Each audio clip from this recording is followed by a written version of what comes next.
Hello and welcome to my channel, Luke Brickwalker. My goal with this channel is to give a power ranking of every single Star Wars set and minifigure based on a detailed breakdown. At the end of each video, I will be adding the reviewed set to my collection and seeing my collection's total power level. Keep track of your collection power and let me know in the comment section.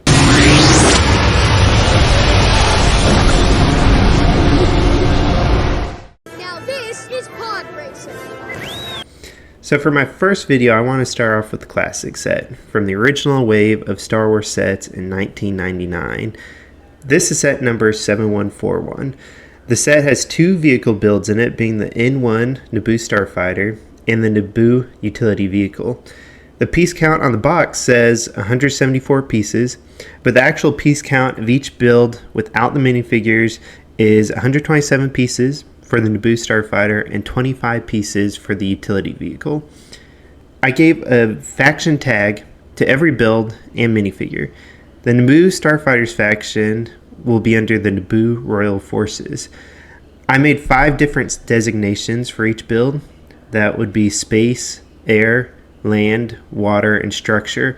I only gave one designation per vehicle, even though most space vehicles can also function as air vehicles, but I just picked the main one that they were built for. In this case, the Naboo Starfighter is more space combat than air-to-ground combat. The manufacturer is Theed Palace Space Vessel Engineering Corps. It's the same manufacturer that made the Naboo Royal Starship, the J-type Starskiff, and the H-type Nubian Yacht. Pretty much all the vehicles that we see Padme Amidala fly in, whether that be as a queen or as a senator in episodes 1 through 3. So the Naboo Starfighter, it was mainly used on diplomatic missions to protect the Naboo queen or the senator. They were made for elegance, as seen by like that polished front hull to match the other Nubian designs. But most of their Naboo pilots had never really seen combat experience before episode 1. That was kind of their first time, most of them, in any kind of combat. So a couple interesting details about this actual Lego model are that these two printed pieces near the canopy. These prints reflect the movie details perfectly, honestly. The little blue sea monster, it's reminiscent of the OPC killer that we see, swimming around the planet core. But it's different from any of the sea monsters we see in the movie, such as the Sando Aqua monster, Colo Clawfish, or the OPC killer. So it's something different. We don't know the name, but it's there. But the second sticker, it's pretty interesting as well because it has this writing next to the canopy.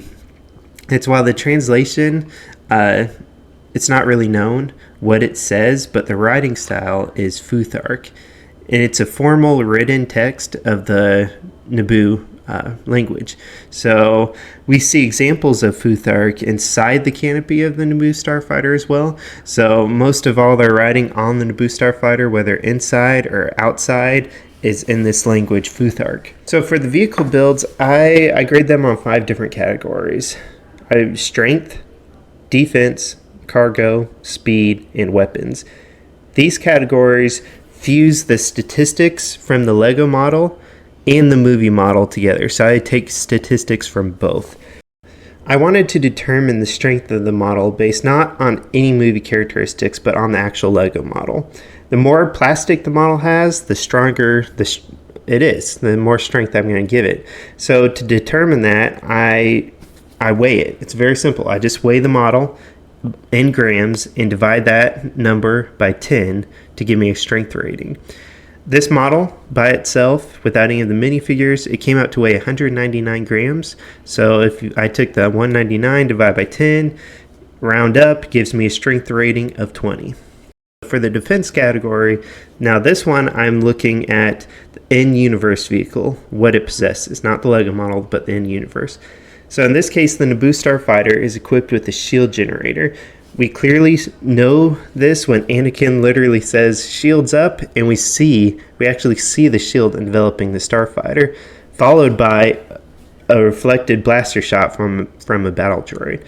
So shields we don't really see. We hear a lot about them in Star Wars vehicles, but we don't see it much. But this one we actually get to see it, the process as well.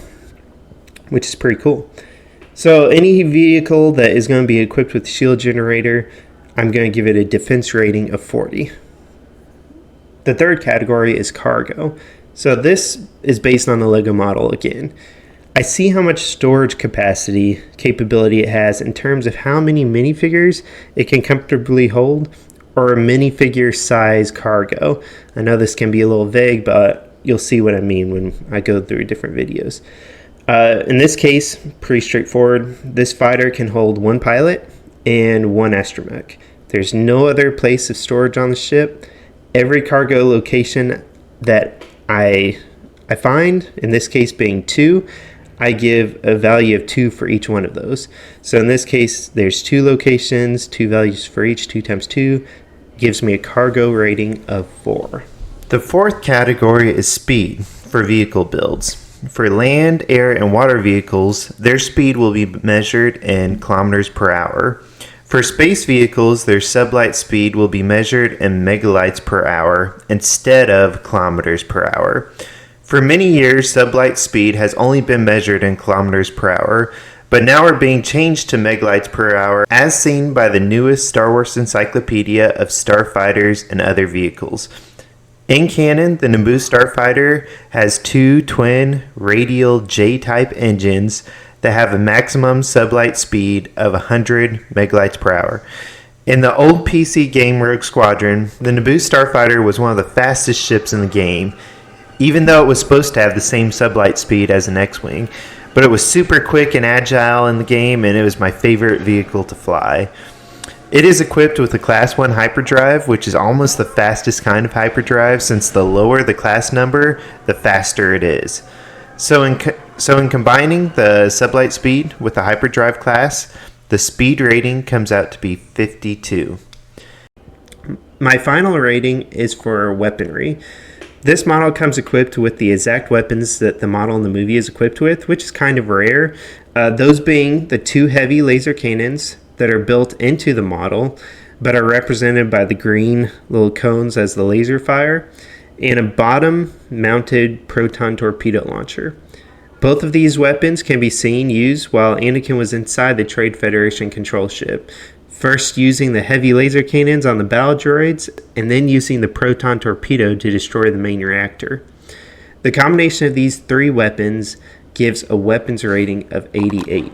In conclusion, this model has 20 strength, 40 defense, 4 cargo, 52 speed, and 88 weapons, for a total vehicle power of 204. The second build in this set is the Naboo utility vehicle, as defined by the LEGO Visual Dictionary.